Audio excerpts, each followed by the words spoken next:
call to order the City of Burlington's Board of Finance meeting on Tuesday, January 20th, 2026, 5:03 p.m.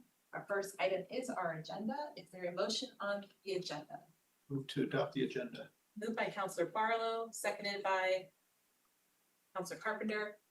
We do have Councilor duties are online, but we'll be just taking a minute to fully get promoted up to this level. So I just mentioned that for simple motions to my two colleagues. So we have a motion by Councilor Barlow, seconded by Councilor Carpenter on the agenda. Any discussion on the agenda before we vote? Seeing none, all in favor indicate by saying aye. Aye. Any opposed, nay? Motion carries unanimously. Thank you. Our next item is our public comment, and it is the practice of the Board of Finance to first go to members of the public in the room, and then we will go online. So I assume that's Councilor Travers online? Yes, otherwise known as Ben. Okay, welcome, Councilor Travers. So our first practice is to go in the room, and then we'll go online. If we have a number of people here to address and that's in public forum, we'll just be mindful of time. But first I'll go to the room. Is anyone here to address the Board of Finance for public comment? Great. Well, you want to come and introduce yourself? And can I just get a show of hands, anyone else who wants to speak just briefly to the Board of Finance? All right. Okay. Thank you. My name is Scott Lowe. I'm resident of Ward 5. I also work here in Burlington. And I'd like to quickly speak about in opposition to the proposed police and fire tax increase here in Burlington. Burlington faces a structural budget deficit, not short-term gaps. Projected shortfalls of $10 to $12 million, cannot be resolved by targeted tax increases that raise only a fraction of needed revenue. Police and fire tax increases are fiscally inefficient, generating limited revenue while locking the city into higher long-term personal and pension obligations. Public safety spending has grown faster than general revenue. There's insufficient evidence that additional funding will directly improve outcomes, such as response times, crime reduction, or fire safety metrics. Rigid earmarking of funds for police and fire limits flexibility, preventing the city from reallocating resources to more cost-effective public safety strategies. Operational audits and efficiency reviews have not been fully exhausted and should precede any request for additional tax revenue. Voters deserve transparent outcome-based justification for tax increases, not generalized claims that more funding equals better safety. Democratic accountability requires exploring all cost containment and reform options first, especially given repeated budget shortfalls. Bottom line is, Burlington should oppose any increase to the police and fire tax until the city demonstrates measurable outcomes, exhausts efficiency reforms, and adopts a sustainable budget strategy that does not further burden residents already under financial strain. Thank you. Very much. Anyone else in the room who would like to address the Board of Finance under public comment? Okay. And we'll go on, no further, sorry. We'll go online to former City Councilor Sharon Fisher. Good evening, Sharon. Hi, good evening. Can you hear me? Yep. Okay, so thank you.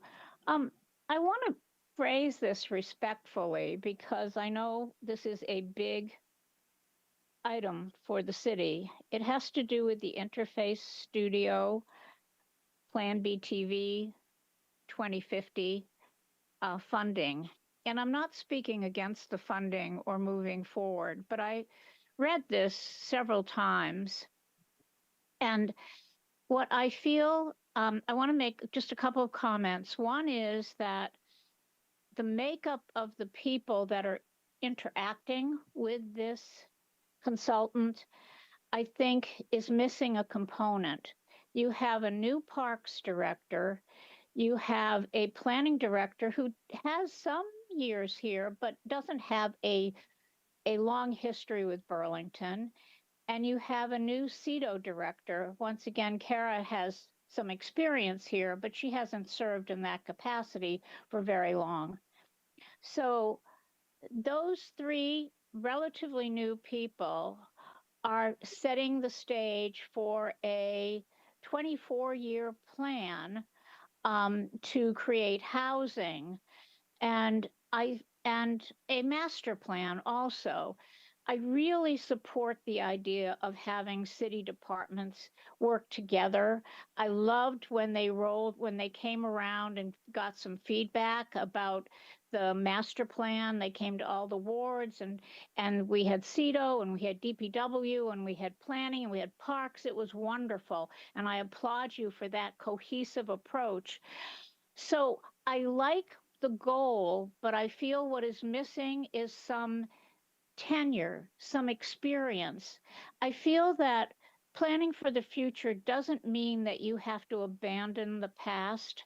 I hope we build on the past and learn from that and make good decisions for the future. And so I think there are some people missing at the table. And so that is my comment for this, for you, and it's a budgetary issue, but I'm not looking to roadblock it. I'm looking to hopefully plant a seed to expand the membership, not outrageously, but by a few members to achieve what I feel is missing. The other last thing I wanted to say, Mayor, is that, you know, most master plans or any long range plan are 5 or 10 years. And I think that gives you a chance to look at what we got right or what we thought we got right and have a chance to continue in that direction or amend it. I think a plan that is this long is, I have some concerns about that also. Most plans are not multi-generational. And so those are my comments, and I hope that I'm saying this in a way that people can hear what my intent and not take it as a criticism. Thank you. Thank you, Sharon. Does anyone else online like to address the Board of Finance in public comment? You can raise your hand. Okay, seeing no further public comment, I would close it and move on to our next item, which is our consent agenda. Is there a motion on the consent agenda? Move to adopt the consent agenda and take the actions indicated. Thank you, Councilor Barlow. Is there a second? Seconded by Councilor Carpenter. Thank you. Any further discussion on the consent agenda before we vote? Seeing none, all in favor indicate by saying aye. Aye. Any opposed, nay? Motion carries unanimously. Thank you. On to our first deliberative item, item 4.1, which is an authorization to execute a contract with Interface Studio for PlanBTV 2050. We have our planning director, Charles Dillard, and our we have lots of us. We have our director, Mara Alatori, and Bill Lewis, our not so new, but new-ish director of Burlington Parks, Recreation, and Waterfront. Thanks for being here, and I will let you give us an overview, and we'll open for discussion. Thank you. While this up on the screen.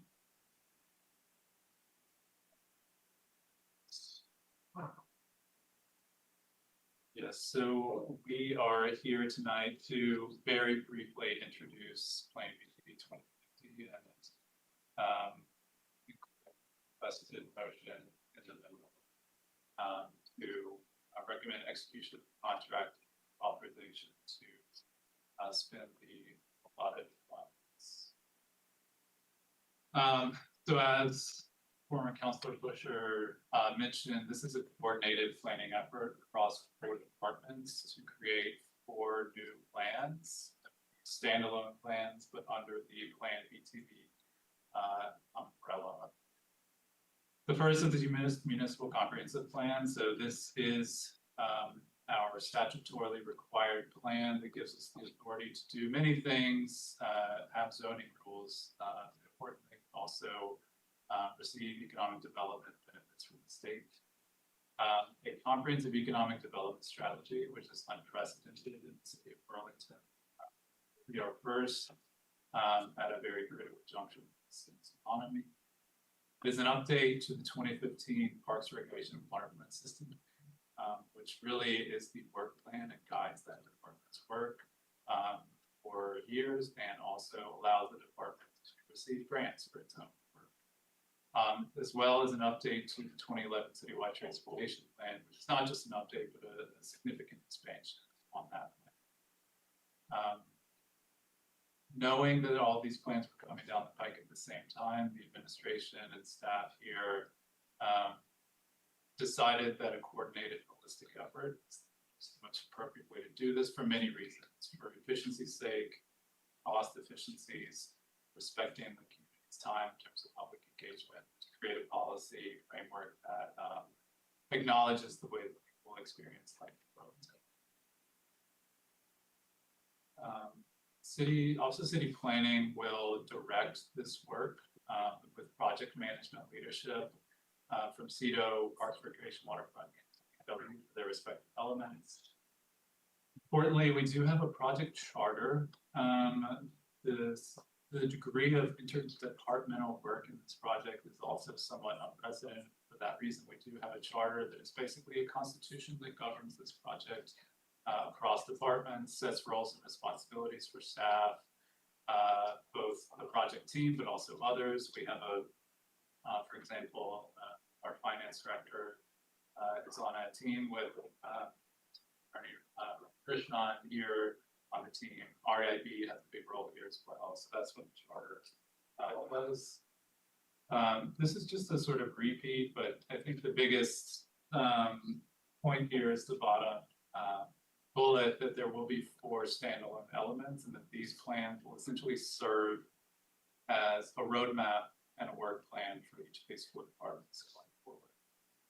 I won't spend too much time on these next phases. I'm actually going to skip over them, but if you have any questions about the details involved in any of these phases, I'm happy to speak to that. The consultant and our team have proposed a 6-phase process that ultimately will get us to final plan production. The municipal plan element, because it has to be updated every 8 years, has to be adopted by late March of 2027. The other 3 elements we proposed to lag about 6 months behind that in order for the details in those plans to be drawn out and for them to go through their own process in 2027. So we plan again to wrap up the municipal plan work by the end of calendar year 26, get that through the approvals process in the first 3 months of 2027. And then the economic development, parks, recreation, waterfront, transportation plans will likely be completed in June 27. So again, I'm just going to skip over the details here. The procurement process for this really started in earnest. Well, actually in the summer, we wrote up a request for qualifications, we put that out. The RFQ was out in September. We had 6 great teams submit qualifications, large multi-firm teams. Every team that submitted had multiple firms. And we ultimately made the decision to select Interface Studio out of Philadelphia, which is a city planning and urban design firm with great experience, award-winning firm. They actually have some experience in Vermont recently.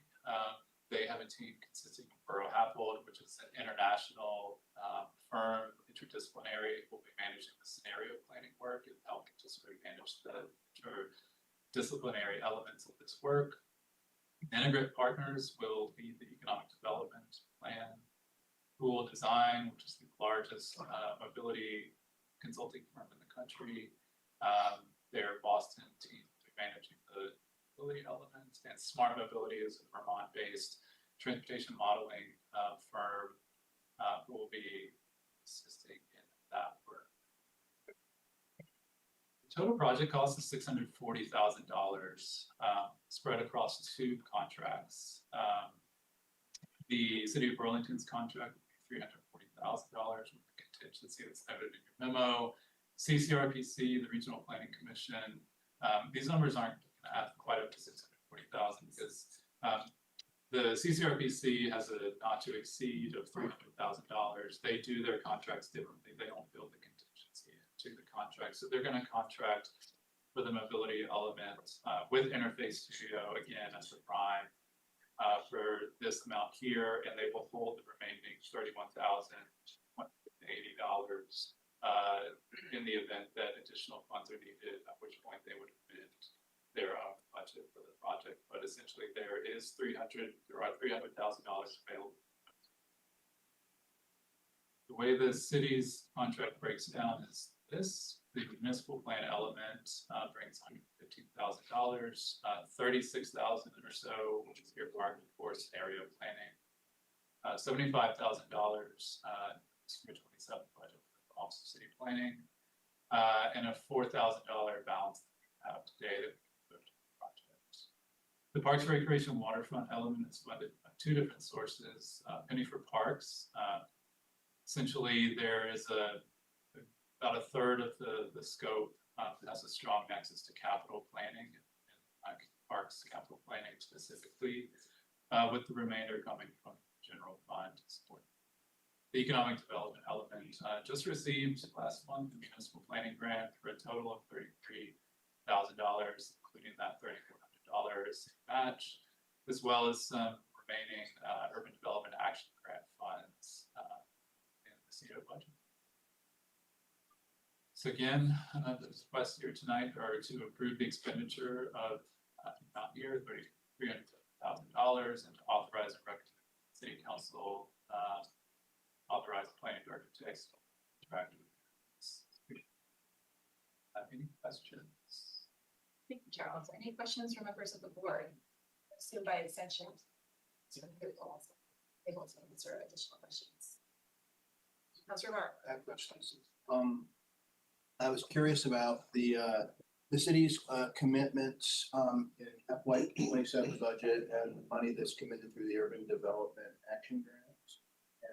And certainly, any of that money, given some of the financial, constraints that we're facing as a city, and then also the unpredictability of the federal funding list. I can speak to the UDAG funds. The UDAG funds the funds are actually in-house. They're in the city. They've been here for years. They were expended, a portion returned, and the city's allowed to deploy them for certain uses as needed. So that has no impact. And the what is my, I think it's 30. CEDO itself from its general funds, and that's from FY 26, is paying 3,400 as a match, and I have those available right now. So if this doesn't bleed into FY 27 in terms of my budget. Planning budget includes $75,000 for 27. That is, we have a bit of money committed to a previous grant that we received, but other than that, our request for professional and consulting services in District 27 is going to be significantly lower than recent years. Typically, planning has had a professional and consulting services budget of above $200,000 for the last since at least I've been here, and this year we'll be requesting about $100,000 total. So it's a significant reduction to the full amount of professional and consulting services. I would also just add that it is, it's my goal as the director of city planning to reduce the city's reliance on consultants and to build up capacity in the city such that we don't need to continue to ask for so much professional services. So, yeah, $75,000 is this 7. That is built into a lot of the budget estimates. Now, understanding. Thank you. And then my other question, I guess, was around former Councilor Fletcher's concern about having sort of people with sort of longer tenure, I think was the word she used, in the city to be part of, some of the groups that are being formed around this work. Yeah, valid point. I think I would say a couple things to that. We have the planning advisory committee that will consist of 4 counselors here, as well as other leaders from across the city, internal and external to the organization. They will be a sounding board and provide advisory services to the plan, the internal team as well as consultant team. We will also be engaging deeply with other stakeholders, leaders across the community, as well as the general public, so including folks who've been around quite some time. The second, I would add, just, I myself have 17 years of experience in planning and worked on multiple comprehensive plans across the country. I can say the same for my colleagues here at the table. I do think it's important to have inside experience, but I also think it's invaluable outside perspectives. And Bill's the newest. I'm coming up on a year, and so that's I respect Councilor Busher's thoughts on that. We will look as much as possible to bring in all kinds of perspectives. Okay, excellent, thank you. Thank you, Councilor Barlow. Other questions, comments? Charles, do you mind dropping the screen share so we can see the other councilors? Nothing. All right, well, seeing nothing further, is there a motion? Councilor Barlow. So I asked the questions, I'll make the motion. I move to approve and recommend that the city council approve the expenditure of up to $340,000, $325,755 plus 4.2% contingency from sources identified above, and to authorize and recommend that the city council authorize planning director to execute a contract with Interbase Studio for PlanBTV 2050, subject to the review and approval of the city attorney. Thank you, Councilor Barlow. Is there a second? Second. Seconded by Councilor Travers. Thank you. Any further discussion on the item before I call the question? Seeing none, all in favor indicate by saying aye. Aye. Aye. Any opposed, nay? Motion carried unanimously. Thank you very much. Sam, appreciate it. Our next deliberative item is item 4.2. It's regarding a resolution that has been sent to this committee from the City Council regarding the March 3rd, 2026 annual city meeting and an increase in the police and fire tax rate. So what our plan here is to do a little bit of a presentation, Catherine and myself. And before I do that, we are joined by the two presidents of our two city unions representing our police and fire fighters. And I just wanted to offer a brief moment, given this topic is directly impactful to your two unions, if you wanted to join us for any brief comments you wanted to make on this particular item, and then we'll go into the presentation.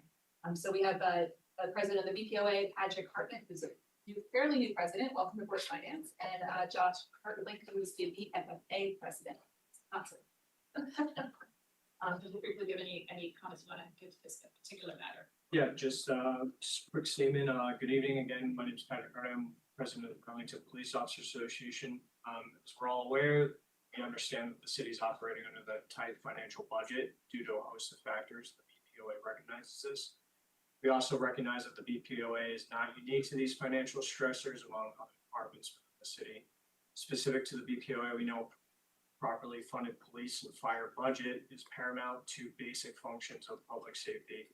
We acknowledge that there is a proposed public safety tax increase.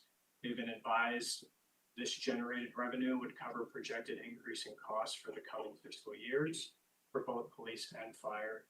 We acknowledge that if the proposed tax increase does not have the opportunity for voters to consider, that the city will still need to find a solution to fund police and fire, the consequences of which could cause more financial strain on each department and likely the city as a whole. We believe that this public safety tax should be placed on this year's town meeting day ballot for vote by residents of Burlington.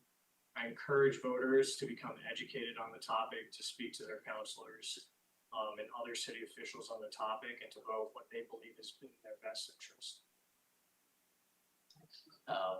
From the BFFA, we'd like to first off just thank the counselors that have taken time to speak to us over the past. I know both BPOA and BFFA have been able to have really thoughtful conversations with multiple counselors And that goes a long way, so we just wanted to acknowledge that and think that we do recognize, as BPOA President Hartman has mentioned, there's cities in a financial hard place, and this is not a small ask before the voters, and we recognize the hard spot that you're in considering this.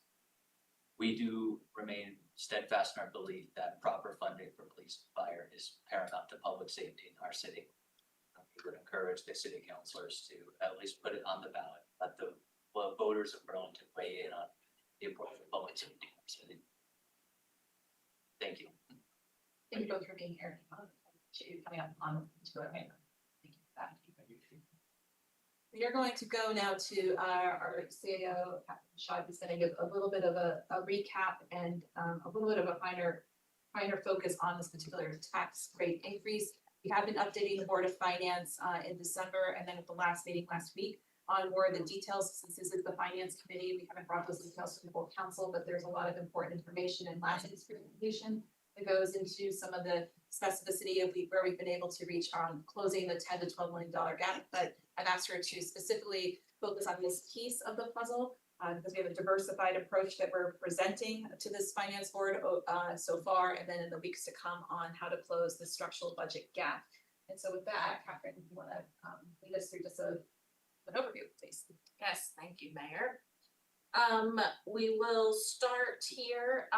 Our gap, as we have discussed, is about $10 to $12 million, with a general fund budget of approximately 107 million. That is a gap of about 10%. And it will certainly require a balanced approach. And we see that fitting into three categories: raising revenue, right-sizing government, and realizing strategic opportunities. Today, we are specifically here to talk about one aspect of raising revenue, the police and fire property tax, and that is because it is the most time sensitive. We need city council to vote affirmatively to put that on the town meeting day ballot by next Monday. If it were to pass, the 5-cent increase would raise $3 million towards the projected gap. You can see here on the screen that the current tax raises about $6.5 million a year, and we contrast that with the budgets for those departments, which are just over 39 million, and we see that the tax raises less than 20% of the cost for those services. This gives us a little look at the history of the municipal property tax on the current median assessed value for a home or condo in Burlington. That value is $353,000, and so that means exactly half the people will see an increase more than that, and half the people will see an increase less than that. These are for the past several years, and then this slide shows us what the increase could be for this coming year. The top line with the 5 cents, that is what we're asking for police and fire. And then the second line is what we could expect to see without the requested increase. And that is because some of our splinter taxes are set to go up by charter even without the police and fire increase. And then we do not have time to go through all of this again. We did talk about it at last week's meeting, but for those of you who were not able to join us or looking for a refresher, this is one way that the budget could be balanced. And you can see here on the left the different categories of raising revenue, right-sizing the government, or the strategic opportunities. And then you can see some more detail about what we're envisioning for those solutions, where we are with that, and then the estimated amount that gets us just over $10 million.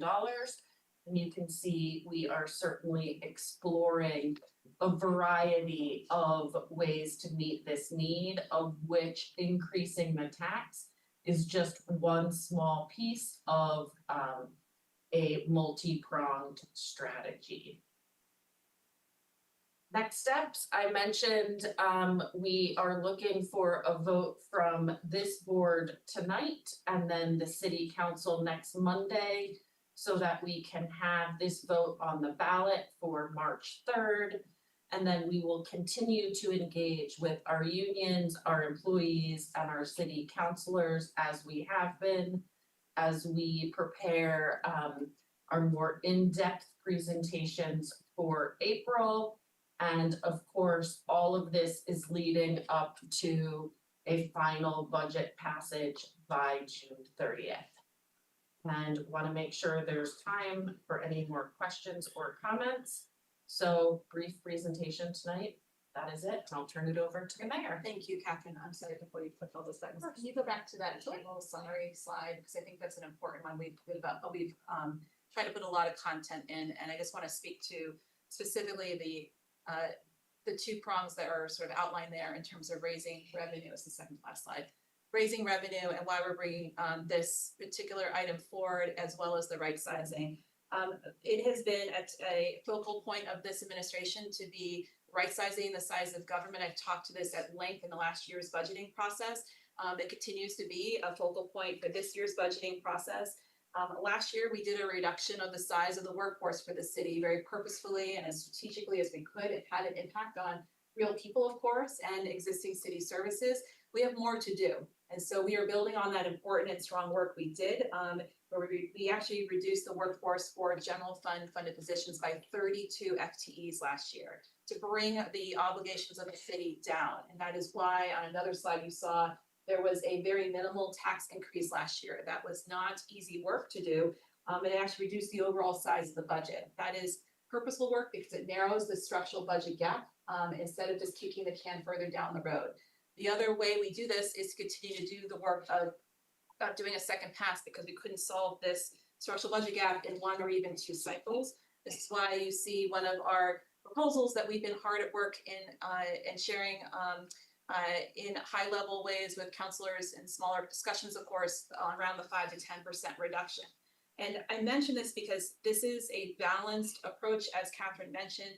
And when we found this, when we realized the structural budget gap would be around between 10 and 12 million, we have to have a diversified set of responses. And this is why we felt it is responsible to bring forward a 5-cent proposed police and fire property tax increase to the Board of Finance, to council, and voters, because we are coupling it with other responsible budgeting practices that continue to look courageously, frankly, at our budget and making sure we're not overburdening taxpayers, because affordability is a critical component of what this administration stands for, and I know other councilors also value.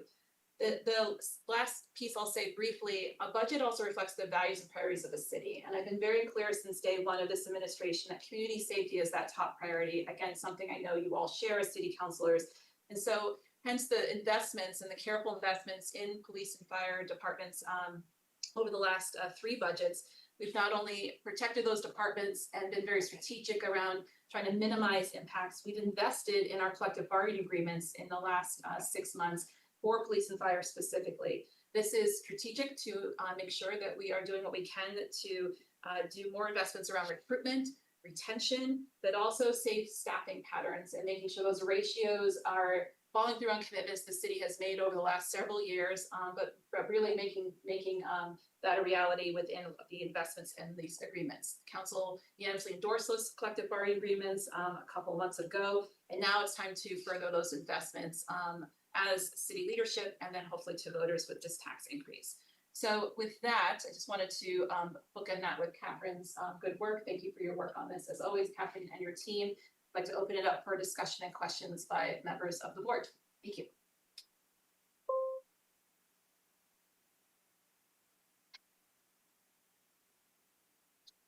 Can I just ask a specific question that may have some broader thoughts? Going back to the slide that was highlighted there at the end of the presentation, to the extent we're anticipating some of this gap being filled by $2 billion in revenue from dedicated tax sources, are you able to expand a little bit more on which dedicated tax resources we're speaking about there, to the extent we're talking about potentially raising or realizing $2 million from there. Can you expand a little bit more specifically in terms of what we're talking about?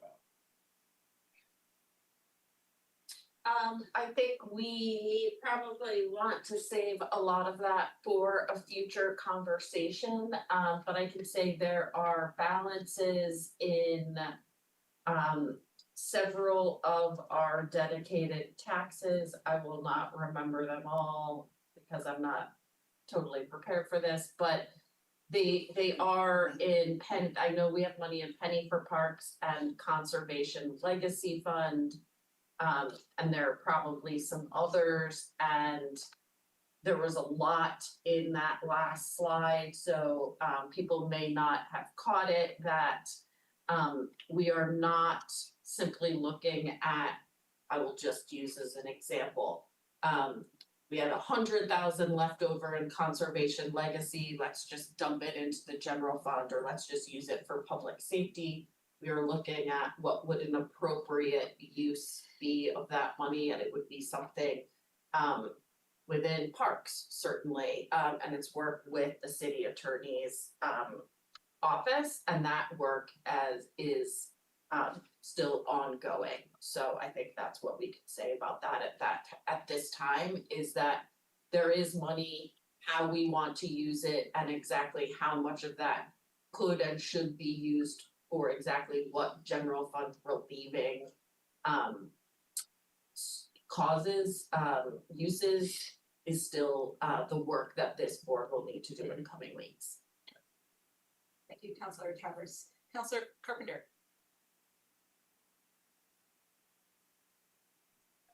Thanks. On the line item where you're right sizing and looking at government, their department cuts, it says 5 to 10%. And I know each department gave you kind of a 5% scenario and a 10% scenario, but we have a single number there. And I guess my question is that 5% or 10%, or did you just make some intermediate assumptions around that? Because, you know, in reviewing that, there may or may not be support for somebody's 10% versus 5%. And so how do we get to that? The difference between 5 and 10%. Right, it's not an exact across the board because every department pulls from the general fund differently. Some raise revenue due to fees and whatnot. And there are a couple of departments, particularly police and fire, for example, that we would decimate the department if we took even 5% off because it's all largely personnel. So I hate giving you that it depends, Councilor Carpenter, as the answer, but it does depend on the department. For some departments, though, it is closer to the 10% mark, and others it is a little bit lower than 5%. I did ask every general fund department, though, including police and fire, not related to the frontline work, though, just to be clear, to see what could be some belt tightening, and every department did provide something. So I want to emphasize that anything within police and fire, though, is very strategic and does not impact the frontline workers that I just spoke about with those investments we made in the collective bargaining agreements. No, okay. And I guess the follow-up, if when we settle on the detail in the budget process, which is yet to come and will be after the adoption of this, how will the discussion and negotiating, like, well, we don't really want to cut that program, maybe, you know, how do we offset that, you know? And it's premature for that, but I'm just sort of asking that question. I appreciate that, Councilor Carpenter. And as I mentioned earlier, we've already begun to engage counselors in small groups to be very mindful of quorum, of course, to give some early indications of where draft concepts are at this point. I also met today with the union leadership around similar kind of high levels, so folks are confidentially able to offer early input. This is so much earlier than what is traditionally the budget building process in terms of details for the city of Burlington. Usually the mayor delivers a budget and does budget by department in May. So we're trying to not only accelerate a process, but accelerate a much more difficult process this year. So we will continue to engage city councilors in that kind of format. And then really probably more like March, that we're trying to figure this out, where we have some more final senses of my prepared budget, because it is the mayor's budget to prepare and deliver to all of you, but you will have had a lot more you as councilors information along the way to hopefully be offering your own ideas and indications of proceed here, proceed not, and then we'll open up obviously the public dialogue on that well in advance of what our process was last year. Thank you, Councilor Carpenter. Further questions or discussion from the board? Councilor Barlow? Yeah, one of the challenges we have in deciding on this question is that we need to decide on a ballot question to raise revenue before we know exactly what the detail around the different cost saving scenarios are, and that makes it hard. I mean, I will say that certainly, and in our discussions, I've made it clear that I think we definitely need to be turning over every rock in terms of cost savings. And I think, you know, we're making good progress on that in the 5 to 10% scenarios. I agree with Councilor Carpenter that the total sum that's currently being modeled, I wish it were more. And I've expressed that I'm also bullish on some of the furlough opportunities that have been discussed. And I think that longer term, as we get to a point in April when we're deciding on the budget, I think that we may have these stark choices between RIFs and furloughs. And what I like about furloughs, if we get to that point, is that we can retain capacity and competency in certain service areas in city government, while realizing the cost savings through shorter work weeks or job sharing or whatever it ends up being. But those conversations are going to be ongoing over February and March and into April. And meanwhile, by next week, we have to decide on whether or not we're gonna ask a ballot question about raising revenue, which I think when I look at this, it seems like, you know, even with cost savings, one-time monies, and the sale of city assets, or whatever we're calling it now, the strategic opportunities, it doesn't get us there without, you know, it doesn't get us there, and there'd be some revenue component. How much? I'm not sure. But we won't have clarity on that before we as a council have to make a decision on it. So, you know, I'm committed to advancing this, or I'm supportive of advancing this question to the full council for further discussion. And more generally, I'm sort of supportive of and the reality that we're going to have to raise some amount of revenue. At least it seems that way to me. And so I'll be supporting this tonight, but I think there will be some more further discussion of this and at the full council next week if it ends up passing this project.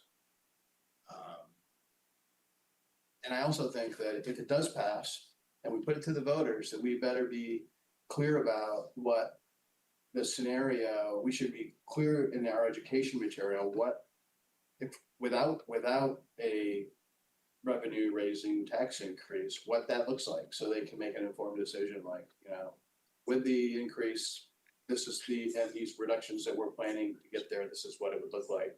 But if the voters reject this, if it ends up getting on the ballot, then we need to be clear with them about what that means, what other city services we might cut, and what that looks like in terms of what city government's going to be able to do. So I look forward to this further discussions. I'll be supporting this tonight. And it's going to be, I think we're going to have a lot of difficult choices to make in the next 3 months. Thank you, Councilor Barlow. I was just noting that our acting city attorney just noted for me in our charter, and we actually exercise this in fiscal year 25's budget. While voters can authorize us up to a certain amount, it is the prerogative of the mayor and the council to not use the full authorization. As folks might recall, in 2024, we delivered a budget that used only 2 cents of the 3 cents authorization. So there is some ability to build this budget together once we present to you more details along the way. but it is required for us to go to voters for an authorization of this type of tax increase. And so just in terms of clarity of the process. Councilor Niebeazer, did I see your hand a minute ago? Yeah, no, just brief comment. I was about to make the same point, Mayor, which was just that I wanted to note, I appreciate how early you're engaging counselors and folks in the process, and by extension, the public this time around. And I think what Councilor Barlow is describing is a real structural issue with how we prepare budgets in the city, and is something that has existed long before this administration, and will exist until we take action to change it. So I appreciate all the work so far, and I loathe having to ask voters for any increase, but it seems like this is the prudent choice, and so I'll be supporting it tonight. Thank you, Councilor. I'm mindful of what time it is, and so seeing if there's further discussion or comments on this, and then I'll see if there is a motion. Councilor Travers? Yeah, I mean, first of all, Mayor, let me just say, I don't envy the position that your administration is in right now. I think that you've had to make some very difficult decisions. We're going to have to the points made by others here, make some very difficult decisions moving forward. And again, I don't envy the position that you're in. I do want to say at the outset that I fully support our police and fire departments. Whether we put this on the ballot or not, whether it's ultimately supported by voters or not, we have to and will fully support our police and fire departments. We've made contractual commitments, promises to you all, promises that I supported and will continue to support. And we need to ensure that that comes through. So whether this tax increase ultimately succeeds, whether we ultimately use it all, to the extent we're needing to find other cuts in the budget in order to meet our commitments to our first responders, we'll find those cuts before we turn to police and fire. So I want to say at the outset that it's not about that. To the extent we frame this question as directly impactful to our emergency response agencies, it's only directly impactful because a decision was made to frame this as a public safety tax increase. Point of order. What is your point of order, Councilor Niebeazer? I fear that the comments are impugning the motives of folks at the table, and I would assume that that would be an inappropriate thing to do at the Board of Finance. Thank you, Councilor Niebeazer. I don't think we've crossed that line, but Councilor Travers, I just encourage you to focus on the facts of the matter, which I trust you will. Sure. Continue, thanks. What I mean is that this didn't necessarily have to be framed as a public safety tax increase. We just as easily could have framed it as a general fund tax increase. And I do want to say that I think it's unfortunate that it's being put forward as a public safety tax increase, because it makes it appear as if this is a referendum on our police and fire departments, that it's a referendum as to whether or not we prioritize community safety. All of us support our police and fire departments. All of us want to prioritize community safety. What this really is, from my perspective, is a referendum on taxes, a referendum on affordability, a referendum on budget sustainability. And my concern, as was alluded to by my colleague, Councilor Barlow, is that a $3 million 5-cent tax increase does not fix the problem. And as I look to the other potential sources of revenue here, I'm concerned that the problem is perhaps bigger than how we've laid it out. To the extent we're talking about $2 million from other one-time revenue sources, I don't see how we're going to be able to use penny for parks dollars that are dedicated to parks capital projects. I don't see how the Conservation Board is going to be okay with our using the Conservation Legacy Fund. I don't see how we're going to collect suddenly in FY27 $1 million in unpaid taxes. And I struggle to see how we're going to realize $1 million in the sale of city property. When we think about the actual hole that we may be in here, a 5-cent tax increase, the $3 million here, from my perspective, is just a Band-Aid. It's not the fix. And as we look towards then FY28, where we're standing right now, I don't see us on a trajectory where we're going to be in any different position in FY28 than we are in FY27 right now. And I think if we're actually going to fix it, that there are much more harder decisions that we're going to need to make now, as opposed to asking voters for the $3 million Band-Aid here. The south end was impacted the hardest by the city's most recent reassessment. The 25% roughly property tax increases reflected in the presentation citywide does not reflect the additional increases that were realized by homes in the south end as a result of the reassessment. I have heard from many constituents here that they just cannot stomach another tax increase. I hear from a number of fixed income residents, a number of senior citizens that are telling me that they are being priced out of Burlington and particularly being priced out of the south end. And I'm concerned that even if this does make it to the ballot, that those voters are not going to support a 5-cent tax increase for those reasons. I do think we need to be seriously thinking about a plan B, and what I said before, a plan B that still ensures that our emergency response agencies are still being fully funded here. I believe that this is going to make it out of committee here, and I do think the full council should consider it. But again, I don't see this as a fix to our structural issues. I see it as a Band-Aid. I can't ask voters to fund a $3 million Band-Aid.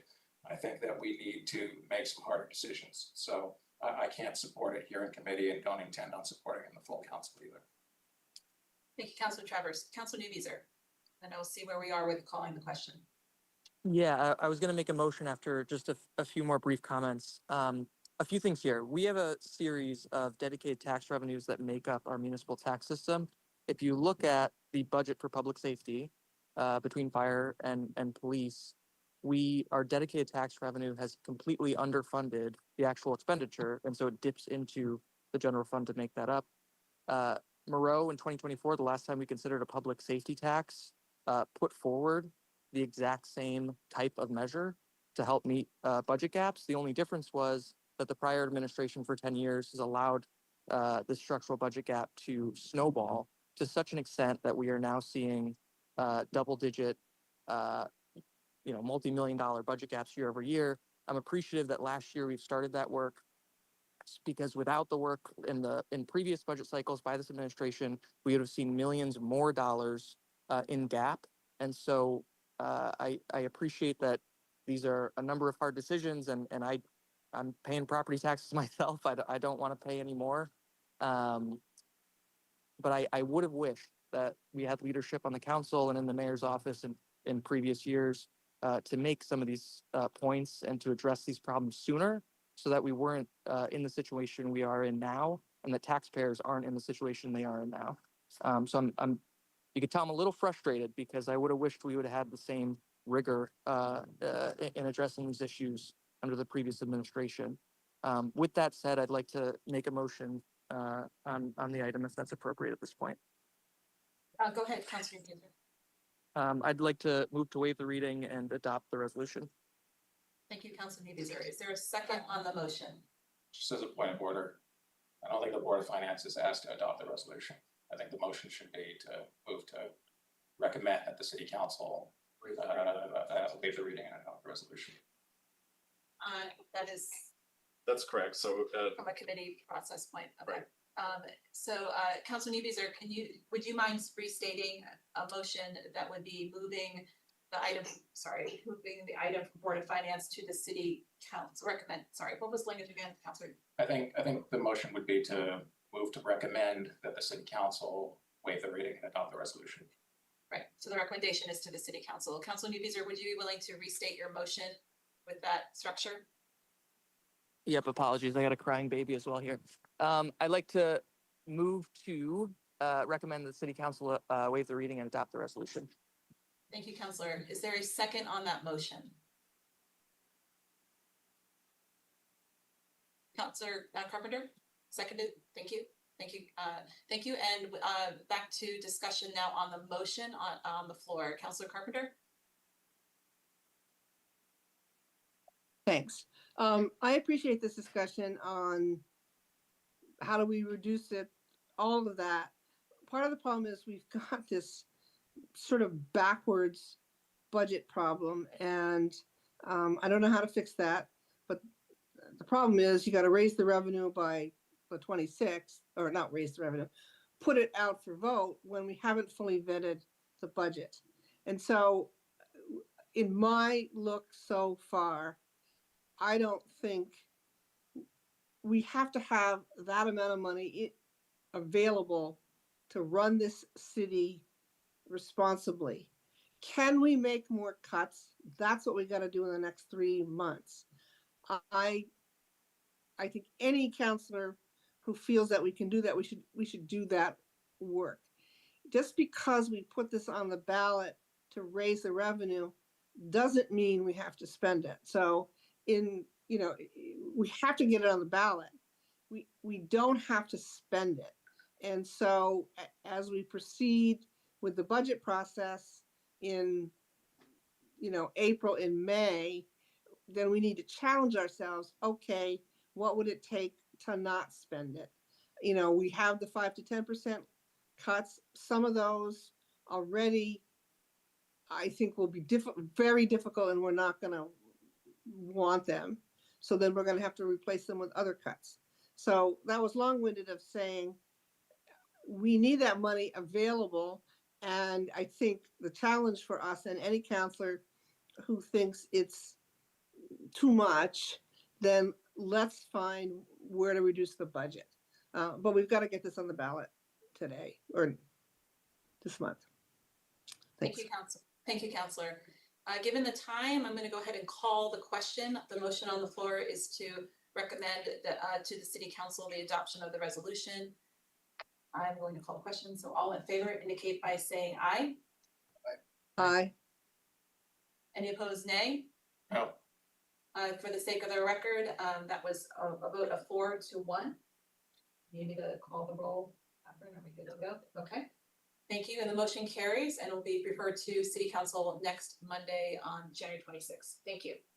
Our last item, which I hope the council will hang on for maybe 10 to 15 minutes. I promise you we're out by 6:15, so we've already tabled this item. I'll invite our Director of Human Resources, Megan, to the table for a discussion on reclassifications. This is an item that I promised the board we would come back to. We've been working diligently for clarification on our reclassification process, and I asked Lynn, I give the Board of Finance a high level overview of where we are and where we are headed. Great, thank you, Mayor. Yeah, so a discussion on reclassifications. This is something that all of you have seen come forward to the Board of Finance for many years.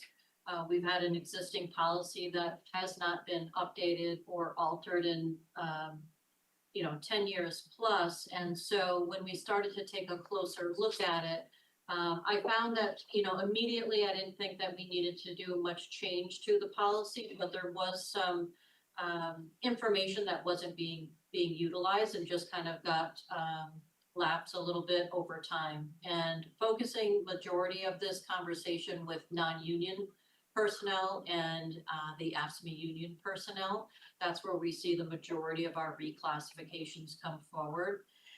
We do have a process in place. We also identified in both the AFSCME contract and the personnel policy manual a personnel information questionnaire form. And as I've mentioned previously, I've been with the city almost 10 years and had never even seen that form.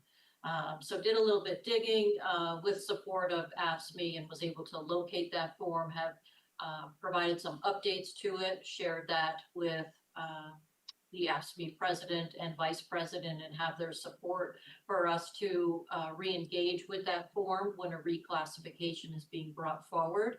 And, the key for a reclassification is really when we're seeing additional duties and responsibilities brought to an employee. And we look to see if they've taken on those new responsibilities and are they going to last long term? Have they been doing that work for at least 6 months? And do we plan on that work going forward, staying with that individual? The other thing that the form kind of forces us to take a look at is, where did that work come from? Is that new work? Is it work that came from someone that maybe resigned from the city and we put a hold on that, replacing that individual, but yet we want to maybe keep the position? Is it due to maybe a staff reduction, similar to what we experienced last May? And so these are some of the situations that we want to start to review our reclassification. And so kind of three, the mayor and the CAO and I have kind of identified three situations that a reclassification at this point can be brought forward, should be brought forward. And that is due to a reorganization, a shift in work, reduction in force, again, work that maybe has to be maintained, but can be picked up by another individual, or during a grievance process.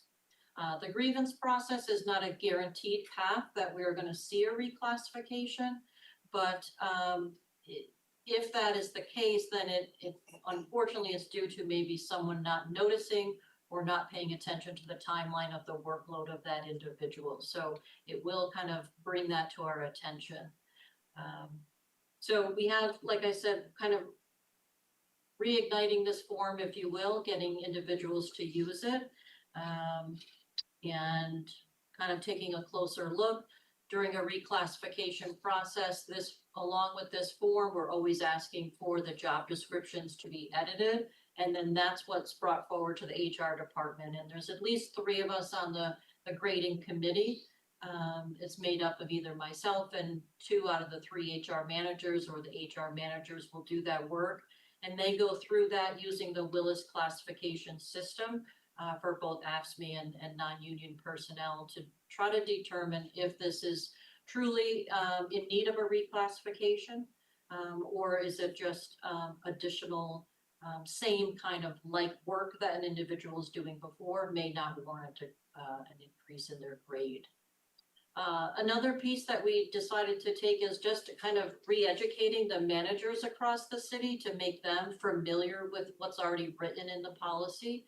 And we do have articles in both the AFSCME contract and the personnel policy manual. We have tools in place, so if an individual is taking on more work, maybe it's just project oriented, so it's only going to be for a short time, but we do need their assistance. That is not warranted of a reclassification, but we do have a mechanism in place to compensate them while they short-term take on additional duties. And so that is something that, you know, I have asked all of the department heads and in turn asked them to communicate with their managers that this is the article that we want to try to lean on right now instead of trying to, you know, increase personnel finances when maybe not long-term necessary at this time. Thank you, Lynn. Thorough. And Lynn has permanent director of HR to Thank you. finance. Questions or clarifications or comments people would like to make on this overview of where we are with reclassifications? Councilor Carpenter. Yes, just as we make some tough decisions soon for the FY next budget. You know, I'd ask that my concern last year and my concern this year going into the difficult position of probably riffing people is the transition planning. And part of the transition planning is who gets the work, or does the work go away, or how do you shuffle it? And I just want to make sure that we don't make those decisions without accounting for do people need to be reclassed? And so it's an awkward process because you can't really make that public. You're really dealing, let's say, with one position, but it might impact 2 or 3 positions. So part of it is back of the envelope. Okay, if we make this change, it's going to affect these people. And again, that was long-winded of saying, I hope we don't have to come back post this and ask for reclassifications, that as we shuffle things going forward for our next budget year, the reclassing gets estimated in that process.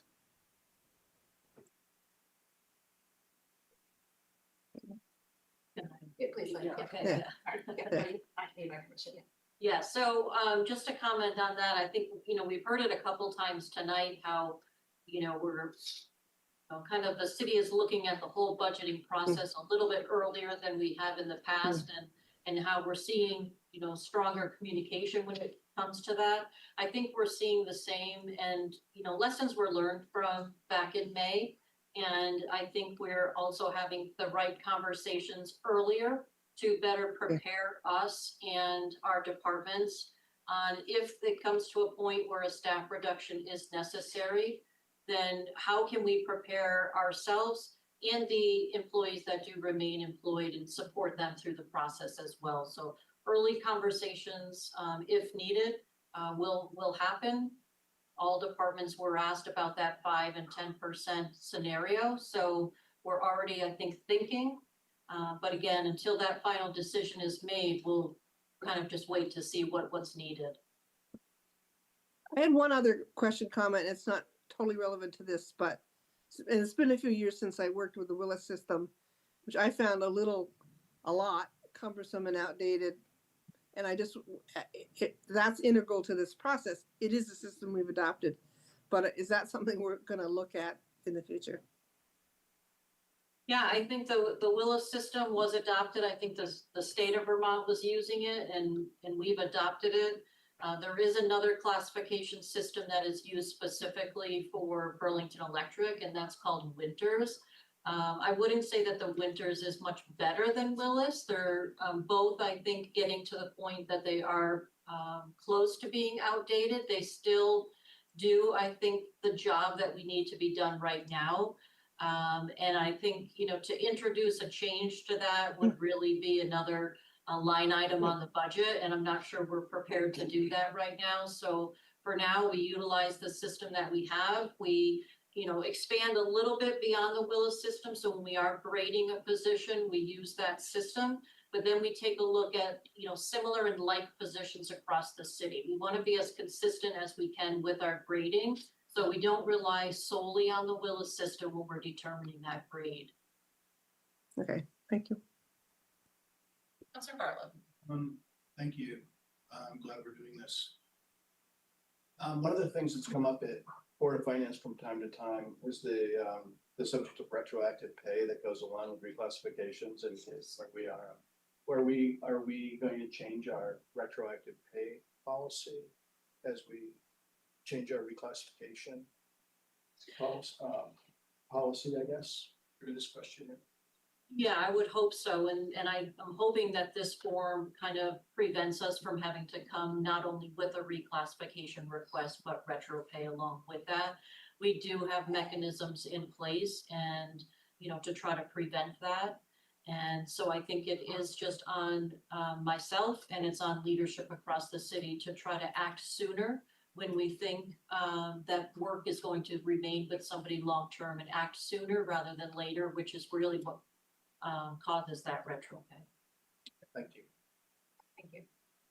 I am again mindful of what time it is. Are there any other remaining questions on this discussion item? There is no proposed action.